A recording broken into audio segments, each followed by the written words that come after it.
All right, welcome. Thank you all for joining us. My name is JT Dean. I am Director of Individual Giving at Chesapeake Conservancy. We're so glad to have you with us, talk about this unbelievable and exciting project. This has been a part of my work that I'm probably most excited about. But we're doing this webinar as part of a webinar series we're doing for Chesapeake Conservancy, in addition to Saving Special Places Week going on to help protect the places around the Chesapeake Bay watershed that we love and value. So we'll be talking about Fones Cliffs here, and we have our panelists, which I will introduce in just a second. But this is a years-long effort that started literally hundreds of years ago and continues on today, and it's not finished yet. And so hopefully you'll get a sense of what Fones Cliffs project is, what it means for Rappahannock Tribe, and all of us in general as it applies to general conservation of the Chesapeake Bay watershed.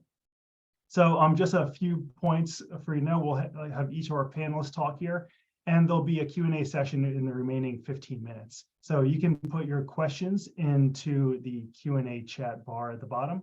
And if you have anything you need to say, feel free to put it in there, and we'll do our very best to answer it in the time that we have allotted here for us. So to give you all a little background on Fones Cliffs, I'm going to bring up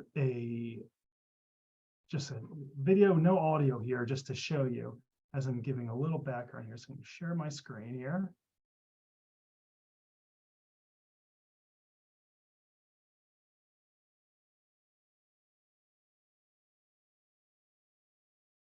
So here's some background. Fones Cliffs is a 4-mile stretch of land along the Rappahannock River on the northern neck of Virginia, with cliffs rising 100 feet above the water's edge. This region is the ancestral home of the Rappahannock Tribe, who lived alongside both sides of the river until they were forcibly removed from the land by early colonists. In addition, this land holds significant ecological value to many unique species, including a high concentration of bald eagles. Up until just a few years ago, the majority of this entire stretch of land was under imminent threat of development. Under the leadership of Chief Ann Richardson, the Rappahannock Tribe, in addition to partners including Chesapeake Conservancy, Fish and Wildlife Service, the Conservation Fund, and many other organizations and individuals, there began the process of preserving multiple tracts of land.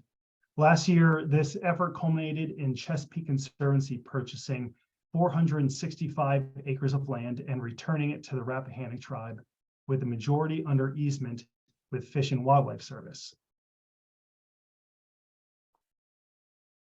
This relationship has been a model for Indigenous-led conservation and rematriation nationwide, in addition to a model for co-management between tribes and Fish and Wildlife Service. This has been a true collaborative process, and we're so glad that you're here to for us to tell you more about it. And as I mentioned, the work is not done yet. There's still several tracts of land. This is a whole effort with many different tracts that have their own unique circumstances. But there are more that remain unprotected, and we're continuing the work to conserve it. So I'm pleased to introduce our panelists. Joining us here today is Chief Ann Richardson of the Rappahannock Tribe, Joel Dunn, President and CEO of Chesapeake Conservancy, Joe McCauley, who is Chesapeake Fellow and former Regional Chief of Division Realty of Northeast Region of U.S. Fish and Wildlife Service, and Marcy Kapsch, who is the Refuge Manager of Eastern Virginia Rivers National Wildlife Refuge Complex. So thank you all for joining us. Chief Ann, I'm going to get us started here. Could you tell us more about the Rappahannock Tribe, Fones Cliffs, and the tribe's history at those cliffs? Thank you. Good morning, everyone. Our history there was documented by Captain John Smith when he navigated our river in 1608, where we attacked him when he came into our river to protect our people. And so that was the first time that we had fought colonists to protect our lands and our people. This history of this tribe has 3 towns on that particular stretch of the river, and it was documented very clearly by Smith so that we were able to recognize this iconic feature on the river. There were these 3 towns. Pissacoac is the one that we just acquired last year. and then we coop them and match a peak. We have a history and an oral tradition of our tribe. When we had a town, we had towns on both sides of the river. So the other side is Beverly Marsh, and in the chronicle of the engagement there, Rappahannock men camouflage themselves in tree branches over on the marsh side. And the lookout on the bluff side, they were notifying the guys in the marsh. And so when Smith came through, the men at the top of the cliffs volleyed arrows at him, and he thought he was done. But when he went through the marsh side, he was attacked from that side as well. And so that has been etched in the history in the chronicles of Jamestown on the interactions, some of the first interactions with our tribe. And this place has remained a part of our traditional culture all of my life. And we went to this place in the summer for fish fries and cookouts. The men went there in the spring of the year for the herring runs, which they gathered, went home, and the whole community came together to process those to make sure that each family had enough to last them in the winter, where they were salted down and kept for winter months when food would have been scarce. And so Dr. Julie King and the National Park Service did something called the Indigenous Cultural Landscape. And she came to us asking about our traditional stories and the places that we identified on the river. This was one of those places that we had these activities at for as long as I could remember. I'm going to be 68 in September, but probably generations before me. And we only found that this was actually these towns. So we were going back to these towns after being removed off of the river by the colonists, not having access to the river for 300 and some years, and going in just for these seasonal celebrations and ceremonies there, only to find that this was Fones Cliffs, these three towns that we had been visiting all of these years and never really knew why, because we had lost the names of those towns and had lost the knowledge that our tribe had lived there. And so the Indigenous Cultural Landscape Project re-identified in a physical sense where all of these were located. Now, we knew the names of the towns, but we had no idea of where they were located on the landscape. So that project, when it got going and we heard about the development that was approved there, we joined a number of different organizations and individuals on the river who were already landowners. And one of the landowners is one of the colonial families that removed the tribe from their land. And early on, Senator John Warner's daughter, Virginia, donated money to the tribe and purchased a piece of land through the Chesapeake Conservancy. It was just a 1 acre parcel located near the cliffs. And in that ceremony, I reconciled with this landowner and this colonial family and blessed them. And it created a friendship that has become very family-like for us. And we have joined together to fight this fight for many years. And it's been my great pleasure to have worked with the Chesapeake Conservancy all these years and to finally see this place preserved and protected forever. That's great. Thank you. I've heard you mention multiple times that this is a rematriation, a term that I'm sure a lot of our guests may not understand, but may not be familiar with. But I want to give you some time to describe what do you consider to be matriation? Why is that significant to the Rappahannock Tribe? Well, rematriation is kind of a new term that scholars are using, and basically because the land that was inherently ours was considered the mother, which is matrilineal. and we're a matrilineal tribe. And it's repatriating that motherland back to the tribe, which is extremely powerful in so many different ways. I can't really describe them right now, but not just physically, but spiritually and philosophically and every possible way. It's healing for the people, it's healing for the land. It's joining the families that have offended the tribe, and there's reconciliation and love that comes from that. It's just healing to everyone. And I think that's why this story is so powerful to so many people, because it is an example of what can be done and the healing that can take place through land and through reconciliation. And for everyone here, we were just at a tour down Fones Cliffs in the Rappahannock River last week and had a wonderful time. It's a beautiful place, and I hope you get a chance to go out on the river with Chief and with the tribe. But there are very few people that love Fones Cliffs as much as my colleague here, Joe McCauley, who has been working on this project for a while. And Joe, I was hoping you could share a little about Fones Cliffs, what it means for you, but also in terms of the ecological value of it, the species that inhabit this area. Sure. Well, thanks, JT, and good afternoon, everyone. I want to start by saying what an honor it is to work alongside my fellow panel members to conserve this very special and very spiritual place. If you ever do get a chance to visit, I think you'll feel it. You'll feel something there that you may not feel in other places, because it's just that kind of place. It grabs you and holds you. So come and visit.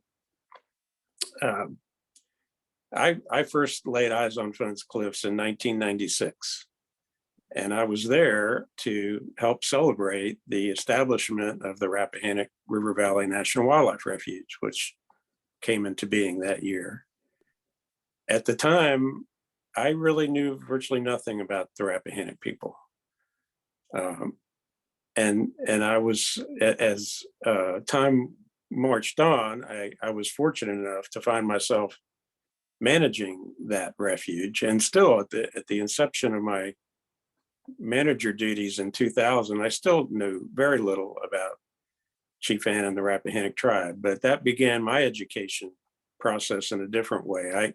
I knew that Fones Cliffs was super important for bald eagles, and that was my initial focus as refuge manager, was taking care of that shoreline and trying to protect that forested shoreline that was so valuable to bald eagles. And then the lands behind it, the forested lands behind it, are equally valuable for a whole suite of migratory birds, many of which are declining. Their populations are declining, and they need this mature forest to survive. So that was my initial focus, was the wildlife. But when I came to understand the bigger picture, the fuller picture of the tribe's occupation and nurturing of that land historically, it took on a whole new meaning for me, and really caused me to just double down and work that much harder to save this place. So, ecologically, it's incredibly important. Culturally, it's equally important. So I'll leave it there. Believe me, I could talk much longer and in much greater detail about Fones Cliffs. This is a place that I've been working to protect for 23 years and counting right now. Yeah, thank you, Joe. And this whole project ties so well into the mission of Chesapeake Conservancy to be able to not only conserve land, but to provide access and celebrate the cultural and historical value of the land that we all share and care about. So I'm going to bring in Joel here. Talk about a little bit when Chesapeake Conservancy got involved and what the state of the cliffs were, or this whole region, when you started working on the project, and the fact that there were opportunities to develop it. Sure. First, I share Joe's sentiments that I'm so grateful and honored to be partnered with these panelists and others. In particular, Chief Ann is a great mentor. She's a board member of mine. She's also a friend. But Joe and I've been working together for a long time now too. And Marcy, we're relatively new partners, but I've been enormously impressed by your leadership at the refuge and really excited by what a thoughtful and considerate leader you are. So first, I think I'd like to mention that the Chesapeake Conservancy is a 501c3 nonprofit organization. So we're a charity, and we share a vision with the tribe for, a healthy planet, a healthy Chesapeake Bay, a healthy Rappahannock River, and healthy and diverse human society.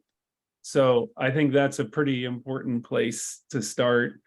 The Conservancy has a strategic goal of preserving 30% of the Chesapeake watershed by 2030. So we have a very large task at hand, and we need every single partner we can possibly dream of. And the tribe actually has a philosophy and a religion that's very, very similar to our own in terms of the things we value, the respect we have for the planet and its people. And actually right now we're running a campaign to raise some money to save our special places. And Fones Cliffs is a really, really special place. I mean, the Rappahannock River Valley in general is a special place, but Fones Cliffs is a really, really special place. Like as an organization, we focus on the places that are, culturally important and biologically important. We only have so much money and so much time, so we got to devote ourselves to the places where it matters most. And Fones Cliffs is one of those places, as Chief Ann mentioned and Joe mentioned very eloquently. The National Park Service's study, the Indigenous Cultural Landscape Study, highlighted how important Fones Cliffs was. If you go there, it's like the Chesapeake's magic. I mean, everybody that goes there has the same response, and it is just wow. I mean, whether it's the wetlands or the eagles or the turtles or whatever it is that you see there, it's just dazzling. And the bald eagle was a threatened species and was removed from that list in 2007, and it's just come back in such great abundance. And interestingly, that bird is a priority for the conservation community, and it's a priority for the tribe. It has very important spiritual significance, and there's a lot of overlap in priorities and values there. But so back in 2003, the Fish and Wildlife Service bought 69 acres on the cliffs, and they thought that was the start of much larger conservation effort. In 2007, a big chunk of it was approved for a 47-unit subdivision with 19 riverfront lots. And this was a pretty big kind of, conceptual assault on this beautiful place. It's, in my mind, it's like building 47 units on Yosemite. Like that's not gonna happen. At least not, it wasn't while I'm around. And I was lucky enough to get really close to Chief Ann and get guidance from her. And we've just been plugging away at this with Joe, with his knowledge and passion.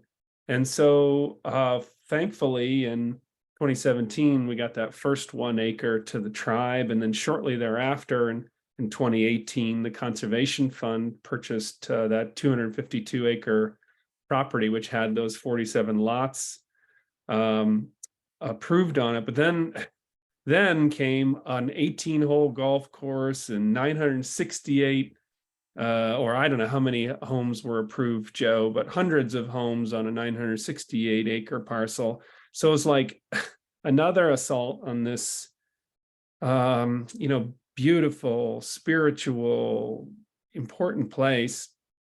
And so we were very fortunate to have a donor, the William Dodge Angle Foundation, approach Chief Ann and I and express an interest in helping us conserve a property there. And we during this time period, we had a real big kind of awakening within the conservation movement that tribes were conservation partners too.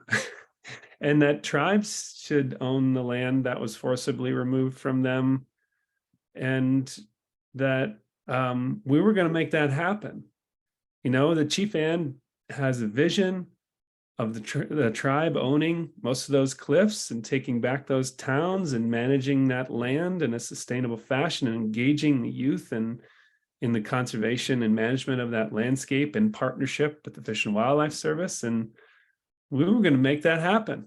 And I'll be darned, we did. I mean, we're still going, but we were fortunate to be able to purchase a 465 acre tract from a wonderful family that owns some timber there.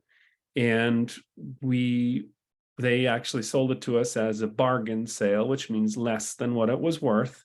So they effectively donated some of their land. We bought it. We put an easement on it with the Fish and Wildlife Service and donated that to the service. And then we donated the land to the tribe. And it has been a game changer, I think. I mean, I don't want to speak out of school, Chief Ann, but I feel like lots of great things have happened since then. And it's just been this wonderful partnership between Conservancy, the tribe, the Fish and Wildlife Service, the Conservation Fund, all these, and all the various funders, including the National Fish and Wildlife Foundation, which contributed $500,000 to the acquisition. I mean, it was just remarkable. I'll stop talking, but from my perspective, I mean, from the big vision of, our 30 by 30 to a special place, to an important culture, to saving something for future generations and achieving a civil rights objective all in one. It's been such a wonderful partnership and a wonderful project. Thank you, Joel. And Joe, I'm going to get back to you. I think it's a good point in time to just go over all these parcels here, and for our audience, give a better understanding of what this all is. So I pulled up here, this is a map of the Fones Cliffs area on both sides of the river. Joe, could you go through what we're looking at here in terms of the land that has already been conserved and plans moving forward? Sure, and I'll do this quickly because I know we want to get Marcy's perspective here too. So as JT said, the Fones Cliffs formation is about just a little under 4 miles in length, and it's comprised primarily of 3 ownerships. So that's how I'll describe it, not as individual tracts, but as ownerships. And those 3 ownerships include about 2,200 acres. So starting from the north, the properties shown there in kind of lime green, that's 964 acres. That's currently owned by the Conservation Fund, who purchased it at auction after it was a bankruptcy auction. The company that had proposed all those houses and golf course and all that mess went bankrupt, fortunately. And the Conservation Fund was able to come in and purchase that property at auction, and they're currently holding it. We're in the process of working with the tribe and the fund to fundraise to purchase that land and get it back into the hands of the tribe with an easement to Fish and Wildlife Service. Then you see the properties that are kind of coral colored, and that same color extends on many properties downriver. those are the properties that are owned in either fee or easement by the U.S. Fish and Wildlife Service. So the one that's right on the river is the 252-acre parcel that the Conservation Fund purchased and resold to the Fish and Wildlife Service. So that's owned by the refuge in fee. And then above that is the 76-acre property that was the first property acquired by the service back in the 2000s. The yellow property is the 465 acres that Joel just described that Chesapeake Conservancy purchased with the help of some fabulous donors. And we donated the easement to Fish and Wildlife and the fee to the tribe. So that property is now owned by the Rappahannock Tribe. And then adjoining that in blue are multiple tracts. I think there's 7 different tax parcels there that total 703 acres and is also owned by the same family that sold the 465 acres. So we are working with them and continue to fundraise for that project with the same outcome in mind to not donate, but sell the easement to Fish and Wildlife Service and then sell the underlying fee to the tribe. So that's our current, those are 2 current fundraising projects. The one in green and the one in blue are still the subject of our ardent and I guess I'll just leave our ardent fundraising efforts today. And then all the other, as I said, all the other coral colored properties are Fish and Wildlife properties, and the pins show where public access is available, provided by the Fish and Wildlife Service. And I will stop there. Oh, one last thing. All the other properties that were shaded there are all the other conserved properties. And I should have mentioned directly across from Fones Cliffs is an amalgamation of really important marsh properties owned by one of our great partners, the Welford family. And they have permanently conserved their properties voluntarily, donated conservation easements on their properties. So that whole Fones Cliffs ecosystem is also incredibly important. I'll stop there. Thank you, Joe. And at this point, I'm going to bring in Marcy here to talk about, we mentioned Fish and Wildlife Service and the relationship that the service has with the tribe and this standard of co-management. And we talk about this relationship being unique. I was hoping you could tell us why that's considered unique from a Fish and Wildlife perspective, and just how the work the service has had with our Indigenous communities has changed in recent history. Sure. I, don't want to be the echo chamber, but I'm the newbie to the group. And I think the word that I would use to express my feelings to be part of this is just blessed. I've worked in a lot of different states and I've protected a lot of different critters and habitats, but this is just, it's a different feeling. And to know that you are healing the land and you're healing the people that really truly belong there, or at least making the attempt.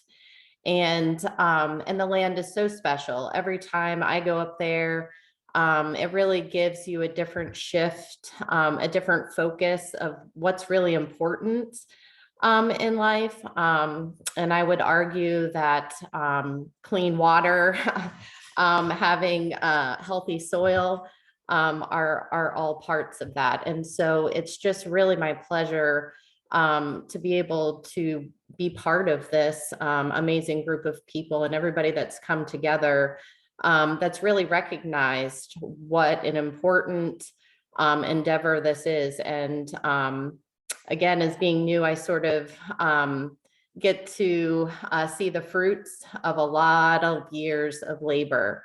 But I'm excited to pick up the ball because it's been mentioned, we still have so much work to do and we have so many stories to tell. And so from a Fish and Wildlife perspective, we've always had a trust responsibility to consult with tribes and to think about and ask those questions about what we're doing on the landscape. So that's always been part of the Fish and Wildlife's responsibility. However, with the director's orders that were signed last year to really take a new focus and look at what co-stewardship and co-management really means on the landscape, and how can we work better? I mean, we've heard it a few times today that, you know, the missions of all of us are very, very similar. And even though sometimes we have different groups that want different things or different constituents,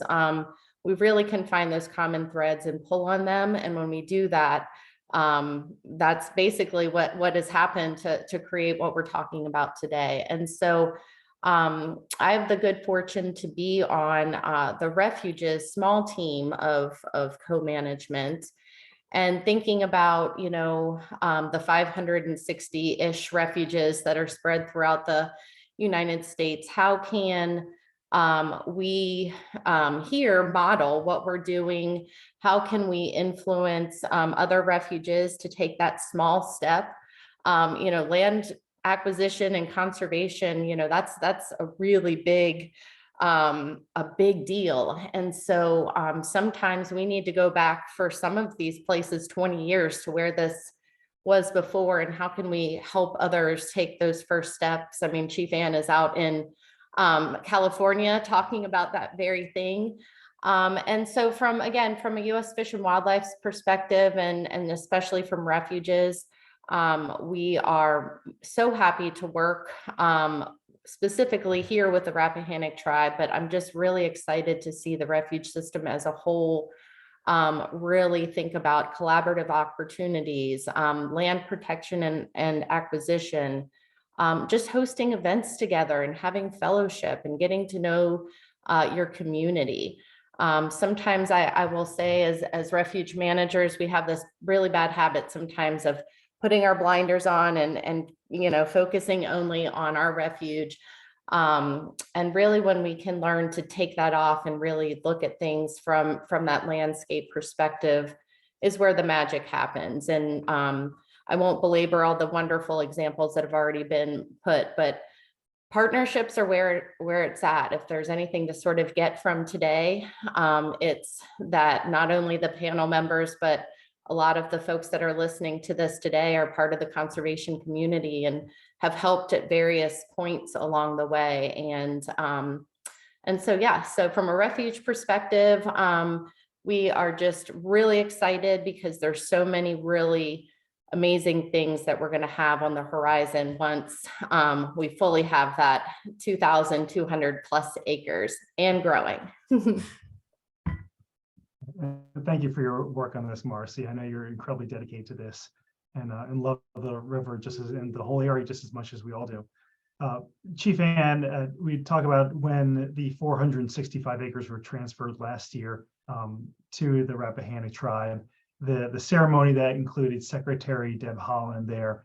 I wasn't there, but I know it's an emotional time for all of you. And how was that experience for you and for your people? Indescribable, really. So our drummers were there, drumming ancient words from our language on a land and a village that 400 plus years ago, and for 10,000, 11,000 years, those drums had been heard. And then suddenly 400 years ago, they were absent, and they've been absent. Hearing those drums on the land was so emotional for our people. It was such a healing, bringing that back, that sound back to that land, back to the waters of the Rappahannock, and to all of the wildlife that live there and make it their home. the secretary was emotional. I was emotional. I think everybody there was emotional. I had one of the people from Acres for America came to the celebration. They were a part of it. And he told me point blank, I don't cry. I'm a hunter. I'm a fisherman. I hike. I climb mountains. I don't cry. And he said, for the first time in my life, I think I cried publicly. This was the most powerful ceremony that I think I've ever been in. And I think that speaks to the power of what happened there. It was just as much a spiritual celebration as it was a physical celebration. And everybody that was there benefited from it. And because it was healing. There were millions and millions of dollars in media coverage. We had media company from France come and interview the tribe. We had people calling from Australia, from Germany. All of these people were reaching out to us about this event because it was publicized. It touched the heart of human beings. It took us all back to our humanism, our humanity as human beings, and it connected us back together again as we had not been before. And it was transformational, I think, for our tribe, but I think it was transformational for everybody that was there.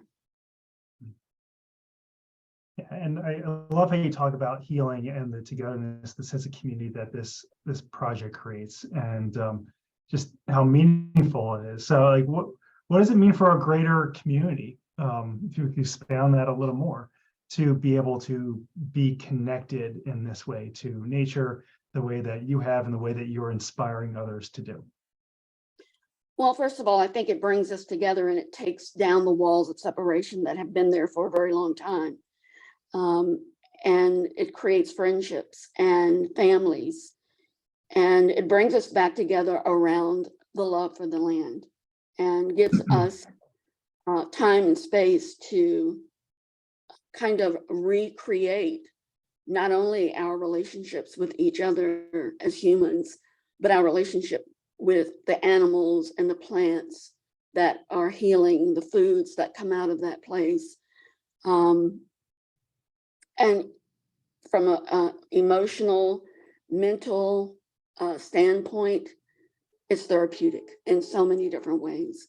It's a model that has been created by us, this team, and all of those who have supported it. And I'm all over the country talking about it. Tribes are calling from everywhere, wanting to know at these large national Native American conventions.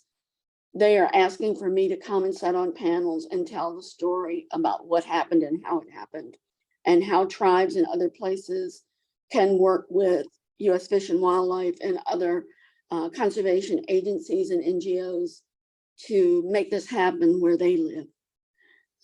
And so it's been one of the highlights of my career as a chief, because it really reaches out beyond the tribe, which is what my tribe has always had a vision to do. And it brings in the entirety of humanity, because we're all one big tribe, actually. We just don't know it. We've been separated for a long time, and it's now like coming home again. Thank you for those thoughts. And Joel, just to build off of that a little bit, Chief Ann mentioned this is a collaborative effort, and that takes all of us. And I just want to make sure that we give proper credit to so many other organizations and individuals, including the Angle family, the Welfords, the Conservation Fund, Wilderness Society, who have been helping out with this. And there's countless others, many of who are on the call here, and I just want to thank them all for their help with this. On behalf of everyone here, but how important is these collaborative efforts to the conservation movement? It's unique in a lot of ways, right? It's unique, but I think it's the future. I mean, we now realize that no one entity can do it by themselves. Even if you have the national power of the U.S. Fish and Wildlife Service and the U.S. government, you can't do it on your own. It takes partnerships, and we need to collectively leverage each other's strengths, knowledge, networks, resources. In this partnership here, there's things we've all brought to the table, skills and abilities or experience that have made it effective. Our project, we were creative as a group, really creative and undaunted. Chief Ann, I see you smiling. We were effective. We advocated for the cliffs and for this partnership and for the tribe very, very effectively together. We had a significant project, one that we knew mattered to the tribe, to the country, and to the state of Virginia.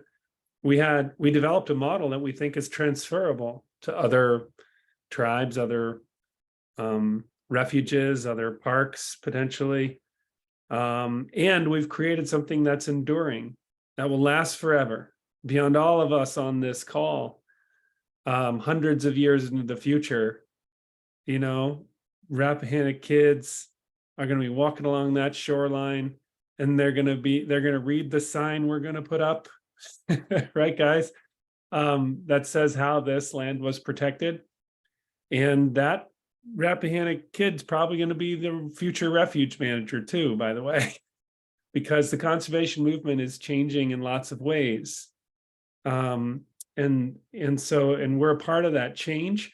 So I think this project is emblematic of the future of the conservation movement. And I'm really proud of that. I'm proud to be a CEO of a small nonprofit that is part of a group that's having such a profound impact. And, it's been nice to see the other tribes in Virginia buy land. That's just such a cool trend. And we want to continue that trend and have it scale, protect more land, reconnect more tribes with their historic homelands. I think that's a wonderful outcome of this partnership. And so I do think it's the future of the movement. Now I have tons of questions. I'm sure we can go on for much longer with this session here. But I want to give the audience a chance to answer a few questions or to ask a few questions. So if you want to type any in the Q&A box at the bottom, feel free to. But while you're doing that, one more question for Chief Ann. So what's next with this land? I know you have big plans here. I'd hope you could tell us all about that. Okay, well, so one of the things that we wanted to do, because we had been kept off of the river for so many generations, we wanted to open our property up to the public. We wanted people to be able to come in and experience what we experienced there. We're using it as an opportunity to tell the history of the tribe, which has been largely hidden all these years. And so it's an opportunity to educate present and future people on the history of the tribe and our footprint in the Northern Neck. And so we want to have a welcome center there. We want to put canoes there where people can canoe the river and learn about the various, we had 15 villages on both sides of the river. And so people can canoe, go to those places, see them for themselves, so that those landmarks never get lost again for the tribe, and to share that history and that culture with all of those who come. We want to do a 16th century village there, where we'll have people working in the village, doing what tribal people would have done thousands of years ago there, as a visual and part of an experience where people can go there and learn how to flint knap and learn how to weave and things that are therapeutic for people, and learn skills that they would never learn somewhere else. And then we're gonna have a welcome center there that has some amenities, bathrooms, and place to eat and that kind of thing. But also to have space for conferences or meetings if people want to leave the city and come out, and have a place of serenity that they can have meetings at. Then we will use it for that. And also one of the areas that we're looking at is putting in a ceremonial area for our powwow. And so that's what we have planned for that. And the work of U.S. Fish and Wildlife, the manager before Marcy, and also Marcy is taken over. They're looking at transferring one of their lodges to the tribe on the refuge property at Cat Point Creek. And we're going to renovate that and turn it into the first Indigenous Conservation Education Center. One of the things that I think is so exciting about this is that we have our traditional, cultural, ecological knowledge. But we have science behind it. We just know it's the way we think, it's how we work, how we live on the land. But we will now be connected to U.S. Fish and Wildlife, who has the science behind all of the decisions and the values that were set up by our elders. And so this generation of young people will learn those values and the science behind those values, which we never knew. And I think that that partnership is going to be so exciting for not only for the education of future generations, but for the way that we manage land, love land, nurture it as our mother, and care for it. And so I believe, as Joel was saying, this is going to really be the driving force behind conservation in the future. And Marcy, I have a question for you. As people are, feel free to type your questions in the Q&A chat here. But Chief Ann brought up the archaeological opportunities there. And I know there's been quite a bit of work already done. And it's an aspect that I find incredibly interesting whenever I visit. Can you talk more about that? What has occurred already and what the plans are for that? Sure. I wish Bill were here because he's my guru on all things. But Chief Ann mentioned Dr. Julie King and some of the work that she's already done to basically help confirm or at least start to put together some of the history of the three villages and those distinct sections. And so as we move forward, we would be consulting with her. I think it would be really advantageous, as Chief Ann said, to tell the entire story and to really weave that historical, archaeological footprint in with the science and to tell that complete story. And I did want to say, as far as I want to kind of piggyback off of what Joel said, as far as using this as a national model. We were fortunate enough from the Washington office visit a few weeks back to be asked to present this as a case study at the National Conservation Training Center this summer to the Fish and Wildlife Conservation Easement class. And so to me, what's exciting about that is this class is for refuge managers or folks that work within refuges that are actively looking at purchasing land and giving them a wonderful example of some alternatives other than just traditional fee title land acquisition. And so I'm very much hoping that Chief Ann might tag along with me and we can road trip it over to West Virginia. And I know the Conservation Fund is going to be part of that, but it's just such a, speaking on a national model, it's there. And so to tie back to your question, to be able to tie in Dr. Julie King's and other work with that, then you get the complete tapestry, and we're not just looking at it at these small little sections. We're really, again, I go back to, since the eagle is not only special to the Fish and Wildlife Service, but to the Rappahannock Tribe, really taking that bird's eye view of what's important and getting that landscape perspective. And I think that we have the opportunity to do that. And we have a question here from an audience member. With the Northern Neck National Heritage Area designation just formally adopted into law in December, do you see an opportunity to include these Cap Point Creek and other regional sites in the National Heritage Area planning? Chief Aaron Marcia, feel free to jump in there to answer that question. Chief Andy, do you want me to go or? You can take this. I would hope so. That's Yeah. all. I haven't even investigated any of that yet, but I certainly hope we can.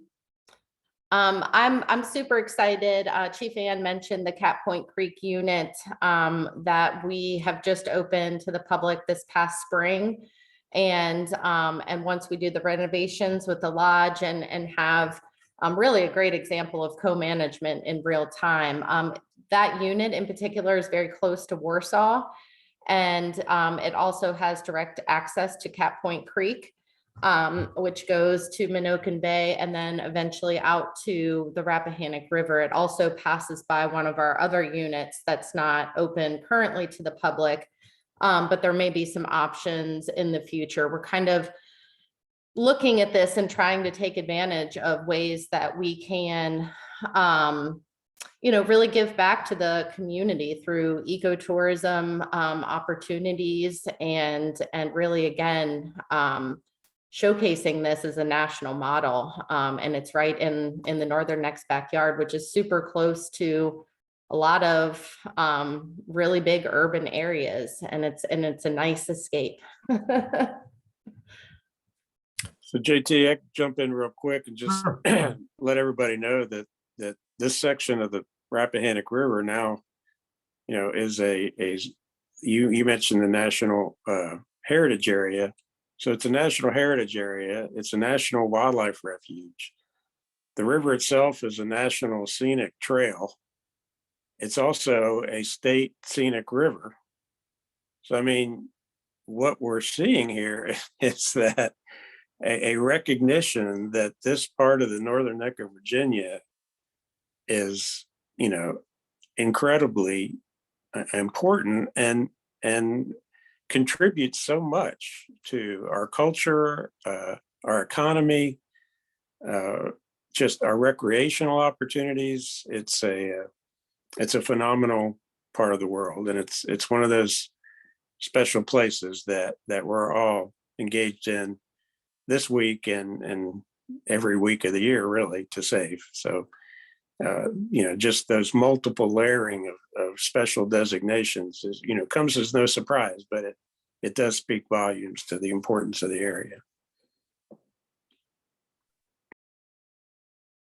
JT, can I just add a practical element to all this? We have 2 transactions we're working on now. We're using the template, the model we used on the first one we did on the 465 acres. Because of all those elements that have recognized this as a special place, we've been raising money to protect those parcels, one of which the Conservation Fund owns, as Joe mentioned. They bought it at auction, which was absolutely heroic that they were able to secure that property. And the Fish and Wildlife Service and the Chesapeake Conservancy are working with the fund and the tribe are working with the fund to raise the resources to transfer it to the tribe. But I just wanted everybody on the line here to know that our work is not done. We are still plugging away here. We don't have all the resources we need to accomplish our dreams. We still have a long way to go. So if you happen to fall into a pile of money, please think of the tribe, the conservancy, the service, and what we're trying to achieve here. We really need all the help we can get in order to make this dream come true. I mean, we're well on our way, which is great, and we're very proud of what we've done so far, but we still have a long way to go. Sorry, I just didn't want us to get finished without letting people know there's still a need there. Yes, absolutely. And thank you for mentioning that, Joel. If you have any questions about giving to this project or want to collaborate on something like this, feel free to reach out to us here at the Chesapeake Conservancy, but also the Rappahannock Tribe. I'll send out an email with my contact information, in addition to Pat Morris, who's the development director over the Rappahannock Tribe and an incredible partner in this work here. What's exciting about this is this project, Fones Cliffs, tells the history of the Chesapeake Bay watershed, of our whole environment around here. And being able to say this, is mentioned before, but being able to say this is forever. These places will be as pristine as they were 12,000 years ago. And hopefully they will be for generations to come. I know they will, because they have such wonderful champions like Chief Ann, Rappahannock Tribe, and Marcy over the Fish and Wildlife Service, and so many other stewards that have been a part of this. So I want to thank you all once again for participating on this call. Feel free to reach out to us if you have any questions. I'll be sending the recording of this as well as some additional material. But I hope you stay in contact with us, with the Rappahannock Tribe and Chesapeake Conservancy, as we work through this and many other programs here. So thank you so much for your time, and take care. Come back.